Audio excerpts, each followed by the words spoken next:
আজকে আমার গলুর নতুন গয়না আনা হয়েছে।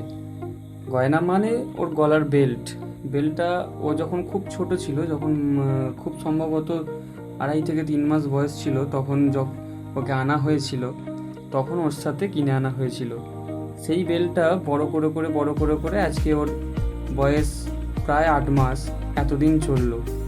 এবার কদিন ধরে আমি খেয়াল করছি গোলু দিন দিন খুব মানে মোটু হয়ে যাচ্ছে। মানে এত খাতির হচ্ছে, এত আমার জুতো খাচ্ছে, এত গাড়ির পেপার খাচ্ছে, ও মোটা হয়ে যাচ্ছে। সেই কারণে আজকে ওর জন্য কালকে আমি সম্ভবত বেলটা কিনে এনেছিলাম, কালকে আর পরানো হয়নি। তাই আজকে ওকে বেলটা আমি লাগাচ্ছি। বেলটা পরাতে পরাতে এত বদমাইশি করছে, মানে ছাগল আমি ওকে ওই জন্যই বলি। ওর একটা ডাক নামও আছে, ডাক নামটা হয়তো অনেকেই জানেন, কে জানেন কমেন্ট করে জানাবেন।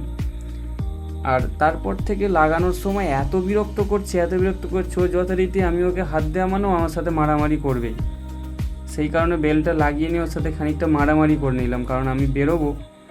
তাই একটুখানি ওকে রাগিয়ে বেশ খানিকক্ষণ ওর সাথে মারামারি করলাম।